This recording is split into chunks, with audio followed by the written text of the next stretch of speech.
Hello everyone, welcome back to my channel. ఈరోజు ఇంట్లో అయితే క్యారెట్ హల్వా ప్రిపేర్ చేశాను. అది ఎలా చేస్తారో మీరు కూడా చూసేయండి. ఫస్ట్ అయితే ఒక కేజీ క్యారెట్ని తీసుకొని ఇలా మొత్తం పీల్ తీసుకొని ఇలా తురుముకోవాలి. వింటర్లో క్యారెట్ చాలా బాగా దొరుకుతుంది రెడ్గా. తప్పకుండా మీరు కూడా ట్రై చేయండి. ఇలా తురుముకున్న క్యారెట్ని ఒక క్లాత్ తీసుకొని కొద్దిగా క్యారెట్ తురుము క్లాత్లో వేసుకొని జ్యూస్ మొత్తం సపరేట్ చేసుకోవాలి. నేనైతే నా దగ్గర ఉన్న ఒక కర్చీప్ తీసుకొని దాంట్లో తురుముకున్న క్యారెట్ని కొద్దిగా తీసుకుంటూ ఇలా ఒక గిన్నెలోకి జ్యూస్ని మొత్తం సపరేట్ చేసుకోవాలి. ఇలా మొత్తం క్యారెట్ని సపరేట్ చేసుకున్న తర్వాత ఇలా తురుము మొత్తం పొడిగా అవుతుంది. సపరేట్ చేసి పెట్టుకున్న క్యారెట్ జ్యూస్ అయితే ఒక గ్లాస్లోకి తీసుకొని తాగేయచ్చు. పిల్లలైతే ఇష్టంగా తాగుతారు. ఒకసారి ట్రై చేసి చూడండి. అలాగే తురిమి పెట్టుకున్న క్యారెట్ని డ్రై ఫ్రూట్స్ వేయించి పెట్టుకున్న అదే నెయ్యిలోకి కొద్దిగా క్యారెట్ తురుము తీసుకొని ఫ్రై చేసుకోవాలి. మంట మీడియం ఫ్లేమ్లో పెట్టుకొని ఫ్రై చేసుకోవాలి.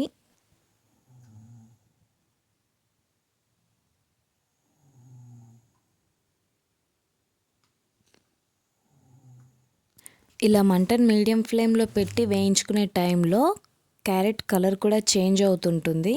అలాగే క్యారెట్ కూడా మంచిగా వేగుతుంది.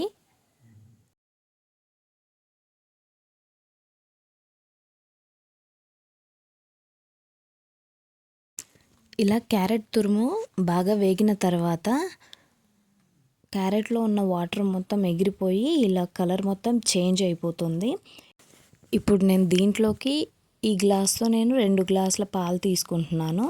కొంతమంది అయితే డైరెక్ట్గా క్యారెట్ని ఇలా తురుముకోకుండా పాలతో ఉడికించి హల్వా చేస్తారు. నేనైతే ఇలా చేసుకుంటాను. ఇలా ముందుగా క్యారెట్ని ఫ్రై చేసి చేయడం వల్ల టేస్ట్ బాగుంటుంది హల్వాకి అని చెప్పేసి నేను ఇలా చేస్తాను. ఇప్పుడు దీంట్లోకి అయితే 1 కప్పు షుగర్ తీసుకుంటున్నాను నేను. మీకు స్వీట్ ఎక్కువ కావాలి అని అనుకుంటే కొద్దిగా ఎక్కువ యాడ్ చేసుకోండి.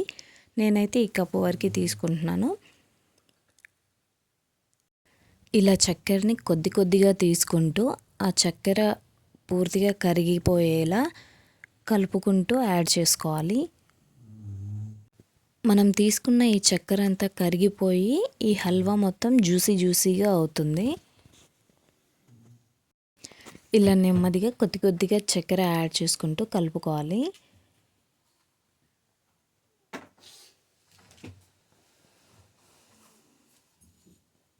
మనం తీసుకున్న ఈ చక్కెర మొత్తం కరిగిపోయి ఇలా సైడ్లకి పాకం వచ్చేస్తుంది కదా, ఆ పాకం మొత్తం ఎగిరిపోయి హల్వా మొత్తం దగ్గర పడే వరకు కలుపుకుంటూ ఉండాలి.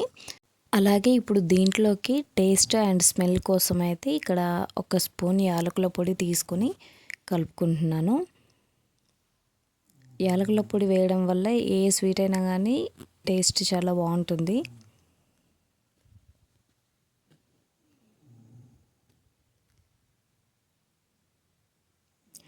లాస్ట్లో అయితే మనం వేయించి పెట్టుకున్న డ్రై ఫ్రూట్స్ని కూడా యాడ్ చేసుకొని కలుపుకోవాలి.